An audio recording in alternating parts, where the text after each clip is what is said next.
नमस्कार, मैं हूं योगेश पांडे। आईबीएन भारत के इस खास बुलेटिन समाचार दुनिया में आपका स्वागत है। आज समाचार दुनिया में होगी दुनिया भर की अहम खबरों की बात, साथ ही होगी कवर स्टोरी पर चर्चा, जिसमें जानेंगे कि आखिर राहुल गांधी ने जीएसटी को क्यों कहा आर्थिक सर्वनाश। लेकिन सबसे पहले डालते हैं सुर्खियों पर नजर। राहुल गांधी ने जीएसटी को बताया आर्थिक सर्वनाश, कहा मिलकर उठाएं आवाज। भारत में कोरोना के कुल 41,13,812 मामले, ब्राजील को पीछे छोड़ दूसरे नंबर पर पहुंचा भारत। कोरोना ने लाखों को किया बेरोजगार, भारत में 2 करोड़ लोग फिर हो सकते हैं गरीब। पूर्व विधायक की पीट कर हत्या, बेटे की हालत गंभीर। निघासन विधानसभा से 3 बार विधायक रहे हैं निर्वेंद्र मिश्रा। और रैया पुलिस ने दलितों पर ढहाया कहर, पीड़ितों को दिया 3rd डिग्री, आई गंभीर चोटें। शिक्षक ने खुद को मारी गोली, आत्महत्या का नहीं चल सका पता, मामले की जांच में जुटी पुलिस टीम।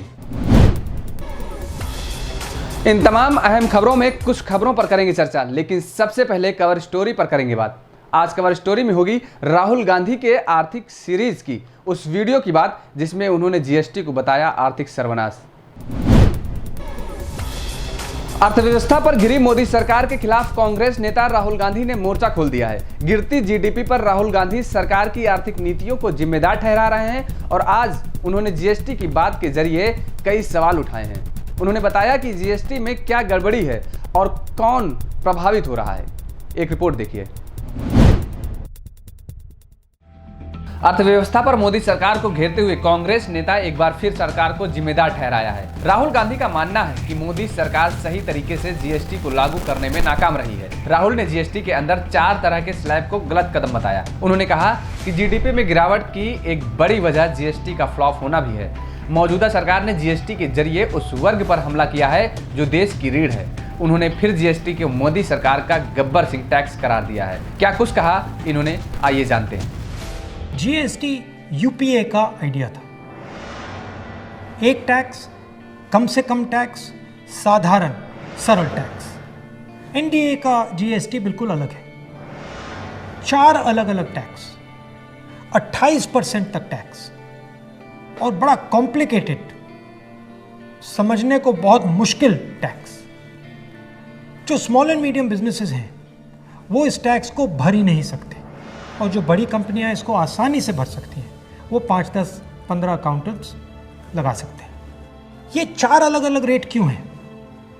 ये 4 अलग अलग रेट इसलिए हैं क्योंकि सरकार चाहती है कि जिसकी पहुंच हो वो जीएसटी को आसानी से बदल पाए और जिसकी पहुंच ना हो वो जीएसटी के बारे में कुछ ना कर पाए। पहुंच किसकी है? हिंदुस्तान के सबसे बड़े 15-20 उद्योगपतियों की पहुंच है।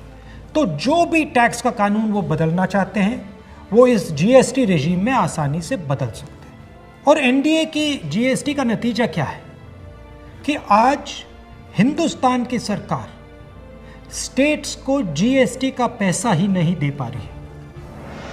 प्रदेश एम्प्लॉइज को, टीचर्स को पैसा नहीं दे पा रहे।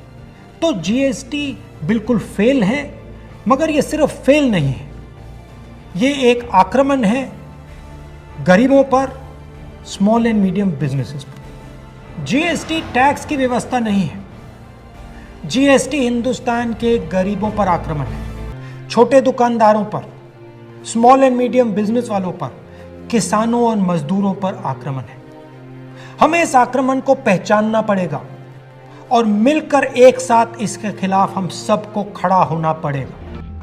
राहुल गांधी की माने तो मोदी सरकार ने साजिशन जीएसटी में 4 तरह के स्लैब रखे हैं ताकि छोटे कारोबारी इसमें उलझ कर रह जाएं और बड़े उद्योगपतियों को फायदा पहुंचे। राहुल गांधी के इस बात में कितनी सच्चाई है यह तो वही जाने, लेकिन गिरती भारतीय अर्थव्यवस्था से छोटे व्यापारी और गरीब जनता की कमर जरूर टूटती दिख रही है। Special desk, IBN Bharat.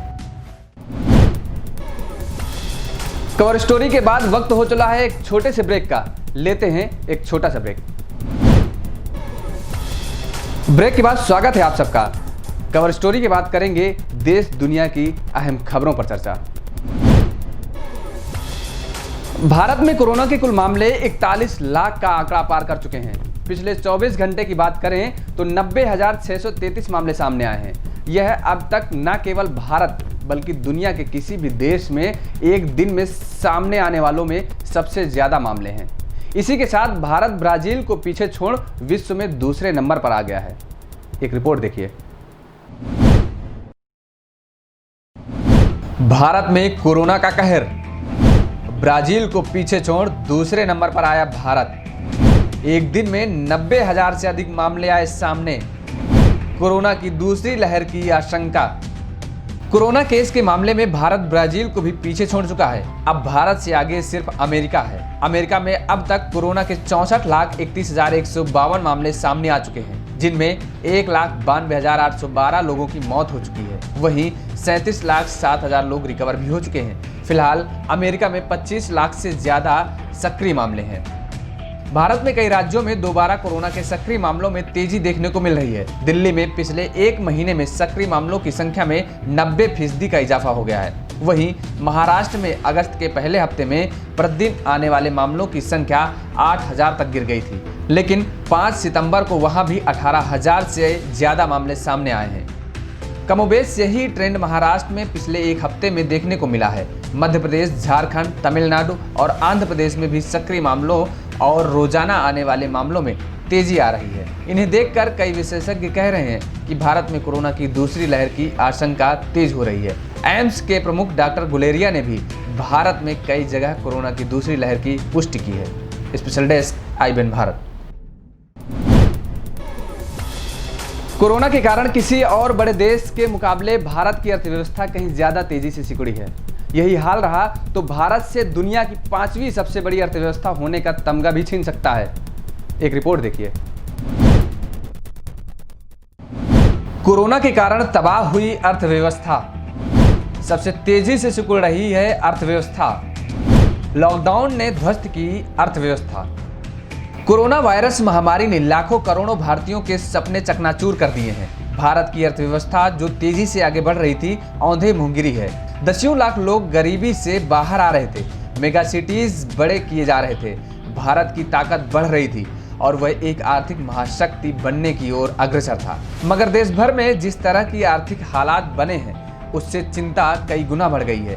Bharat की अर्थव्यवस्था किसी और देश के मुकाबले तेजी से सिकुड़ी है। एक रिपोर्ट के अनुसार कुछ अनुमान कहते हैं कि करीब 2 करोड़ लोग फिर से गरीबी में जा सकते हैं। ज्यादातर एक्सपर्ट्स इस नुकसान का ठीकरा लॉकडाउन पर फोड़ रहे हैं। देश की अर्थव्यवस्था का क्या हाल है, इसे आप सूरत के टेक्सटाइल मिलों में देख सकते हैं। जिन फैक्ट्रियों को खड़ा करने में पीढ़ियां लग गईं, वहां अब उत्पादन पहले के मुकाबले 1/10 रह गया है। वहां के उन हजारों परिवारों के लटके हुए चेहरों में भारत की दशा देखी जा सकती है, जो साड़ियों को फिनिशिंग टच देते थे मगर अब सब्जियां और दूध बेचने पर मजबूर हैं। मोबाइल फोन की दुकानें हों या कोई और स्टोर, सन्नाटा पस रहा है। पिछली तिमाही में भारत की अर्थव्यवस्था 24% तक सिकुड़ गई, जबकि चीन फिर से ग्रो कर रहा है। अर्थशास्त्री तो यहाँ तक कहते हैं कि भारत दुनिया की 5वीं सबसे बड़ी अर्थव्यवस्था होने का गौरव भी गंवा सकता है। Special desk IBN Bharat. देश दुनिया की खबरों के बाद लेते हैं एक छोटा सा ब्रेक। ब्रेक के बाद देखेंगे राज्यों से आज। ब्रेक के बाद स्वागत है आप सबका। देश दुनिया की अहम खबरों के बाद करेंगे उत्तर प्रदेश की बात। जानेंगे उत्तर प्रदेश में क्या रहा खास, राज्यों से आज। उत्तर प्रदेश में खाकी और खादी का असर खत्म होता जा रहा है। लखीमपुर खीरी में आज पूर्व विधायक निर्वेंद्र कुमार मिश्रा की पीट कर हत्या कर दी गई। इतना ही नहीं, बेटे को भी पीट कर अधमरा कर दिया गया है। उत्तर प्रदेश के लखीमपुर खीरी जिले में जनप्रतिनिधि के साथ दुस्साहसिक मामला सामने आया है। यहां निघासन विधानसभा से 3 बार निर्दलीय विधायक रहे निर्वेंद्र कुमार मिश्रा उर्फ मुन्ना की दबंगों ने आज पीट कर हत्या कर दी। पिटाई से उनके बेटे की भी हालत नाजुक है। मामला तहसील पलिया के त्रिकोलिया पढ़ुआ का है। सूचना पाकर पहुंची पुलिस पड़ताल में जुट गई है। गांव पड़ुआ थाना संपूर्ण नगर में एक भूमि को लेकर 2 पक्षों के मध्य विवाद था, जिसमें पूर्व विधायक श्री नरेंद्र मिश्रा जी भी पहुंचे थे। उसी विवाद में मौके पर हल्की फुल्की कहासुनी हुई। कहासुनी के दौरान माननीय विधायक जी गिर पड़े। उनको CHC पलिया ले जाया गया। वहां से उनको कपूर हॉस्पिटल ले जाया गया, जहां उन्हें ब्रॉड डेड घोषित कर दिया गया। अभी तक उनके जो शरीर था उस पर कोई जाहिरा चोट का ऐसा कोई निशान नहीं था। बाकी हम लोग मौके पे जा रहे हैं और तथ्यों के आधार पर कड़ी कार्रवाई की जाएगी। उत्तर प्रदेश की कानून व्यवस्था को लेकर तमाम सवाल उठ रहे हैं, तो वहीं औरैया पुलिस का दलितों पर उत्पीड़न का मामला सामने आया है, जिसमें दलितों ने औरैया पुलिस पर अपने मन मुताबिक बयान दिलवाने के लिए 3rd डिग्री टॉर्चर देने का आरोप लगाया है। देखिए एक रिपोर्ट। बीती 18 अगस्त को बिधुना कोतवाली क्षेत्र से एक युवक का अपहरण हुआ था। परिजनों की तहरीर के आधार पर पुलिस ने अपहरण का मुकदमा पंजीकृत किया था, जिसके 5 दिन बाद उस युवक का शव बिधुना कोतवाली क्षेत्र स्थित पुराहा नदी में संदिग्ध अवस्था में तैरता हुआ मिला था। पुलिस ने शव को पोस्टमार्टम के लिए भेज दिया था और युवक की मौत नदी में गिरकर डूबने के कारण बताया था, जिसके बाद परिजनों ने युवक की हत्या की आशंका जताई और युवक की अपहरण कर हत्या करने की तहरीर बिधुना कोतवाली में दी थी। जिसके बाद बिधुना कोतवाली द्वारा मृतक के परिजनों व पड़ोस के युवकों को रात में उठाकर उन पर 3rd डिग्री टॉर्चर कर जबरन अपने मन मुताबिक बयान दिलवाने का आरोप दलित पीड़ितों ने पुलिस पर लगाया है। पुलिस की 3rd डिग्री से युवक गंभीर रूप से घायल भी हुए हैं। फिलहाल कोई भी अधिकारी इस मामले पर बोलने को तैयार नहीं है। पुलिस हमको 11 बजे घर से उठा ले गई थी और हमसे ये पूछा कि तुम नहाने गए, हमने मना किया तो वो बोले झूठ बोल रहा है। उन्होंने हमको बहुत मारा, पटे से गरम रेड छुआ दी, करंट लगाया और उसके बाद पुरा पे लगा के वहाँ पर भी मुर्गा बना के मारा। बोले तो तुम ये कहो कि अजय तुम्हारे साथ नहाने गया था और वहीं पर डूब के मर गया। वो के बिधुना थाना अंतर्गत अंबेडकर नगर से अजय नाम का एक व्यक्ति दिनांक 18 तारीख को उसकी गुमशुदगी की सूचना थाने पर दी गई। 19 तारीख को इस संबंध में अभियोग पंजीकृत किया गया। 23 तारीख को अजय की डेड बॉडी पुराहा नदी के किनारे प्राप्त हुई। इस संबंध में गहनता से छानबीन इसकी की जा रही थी। धीरे धीरे यह ज्ञात हुआ कि अजय के साथ 7 लोग कुल पुराहा नदी में नहाने गए थे। इसकी जानकारी मिलने पे इन लोगों को थाने पे लाया गया, पूछताछ किया गया, बताया गया कि हाँ साहब हम नहाने गए थे और पैर फिसलने के दौरान अजय नदी में डूब गया। घंटे 2 घंटे हम लोग ढूंढते रहे लेकिन कहीं पता नहीं चला, लेकिन भय बस आकर घर पे नहीं बताया गया। इधर मृतक परिवार द्वारा अपहरण और हत्या में ये अभियोग पंजीकृत किया गया। पोस्टमार्टम में डॉक्टर द्वारा मृत्यु का कारण अज्ञात लिखते हुए उनके हड्डियों के परीक्षण के लिए अंकित किया गया, जिसका FSL से परीक्षण कराया जा रहा है। साथ ही घटना की सत्यता के संबंध में पॉलीग्राफिक टेस्ट, जो मृतक के साथ जो नहाने गए थे बच्चे, उनकी पॉलीग्राफिक टेस्ट और पीड़ित परिवार के लोग, ये पीड़ित परिवार द्वारा जिन लोगों को नामजद कराया गया है उनका भी पॉलीग्राफिक टेस्ट इसमें कराया जाएगा, जिससे कि सत्यता की जानकारी हो सके। यहाँ उल्लेखनीय है कि ये बच्चे आकर के थाने पर इनके द्वारा स्पष्ट रूप से बताया गया था कि हम लोग साथ नहा रहे थे और इसमें नाबालिग बच्चे भी गए थे, बालिग भी थे, वो लोग भी साथ गए थे। इनके द्वारा सबके सामने अपना स्टेटमेंट दिया गया, प्रेस के सामने भी बताया गया, साथ ही इनके परिजन भी आए थे, उनके सामने भी बताया गया कि हम लोग साथ नहा रहे थे, लेकिन भय बस इस बात को नहीं बताए थे। संपूर्ण चीज़ों की गहनता से छानबीन की जा रही है और इसकी विवेचना क्षेत्राधिकारी बिधुना मुकेश कुमार द्वारा की जा रही है। जो भी तथ्य आएंगे तदनुसार वैधानिक कार्रवाई की जाएगी।